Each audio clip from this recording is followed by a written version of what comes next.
آدمی کو اللہ نے فطرت سعید پہ پیدا فرمایا ہے۔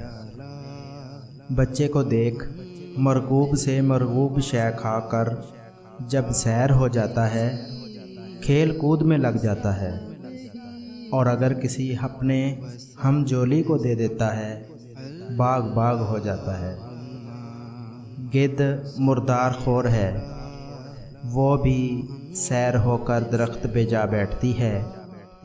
بڑے میاں، کائنات کی ہر شے قدرت کا بہترین عطیہ ہے، بے بدل عنایت، اس پہ جتنا بھی شکر کرو کم ہے۔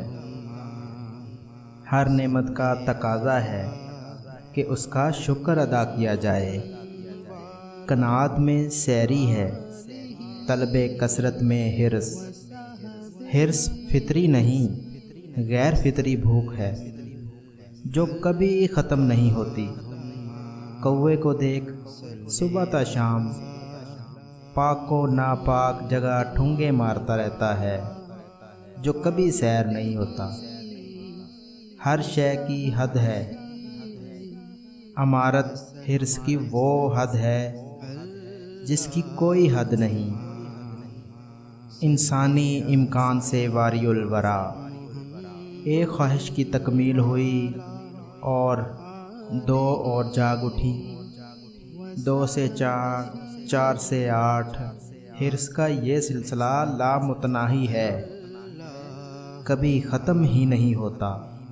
کاریں، کوٹھیاں، بنگلے، بینک بیلنس، رنگا رنگ سامان، تعیش یعنی کہ عیش پرستی، انواع و اقسام کے پرتکلف کھانے، خوشنما لباس، امارت اور امارت کی نمائش حرص ہی کی صورتیں ہیں۔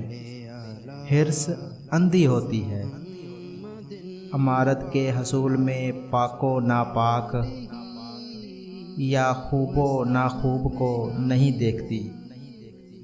حرص بے مروت ہوتی ہے، اس کی زد سے کوئی بھی محفوظ نہیں رہ سکتا، خواہ باپ ہی ہو۔ امارت متکبر ہوتی ہے، اس کی لغت میں شکر نام کا کوئی لفظ نہیں ہوتا۔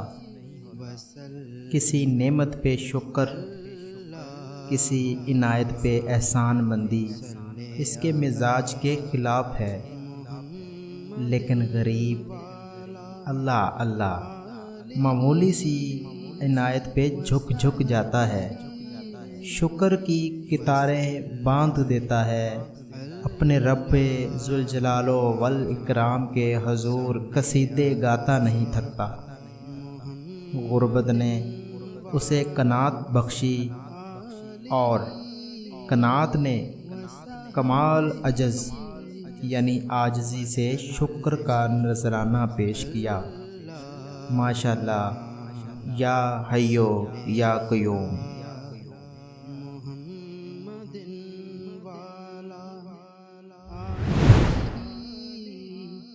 وصحبه وسلم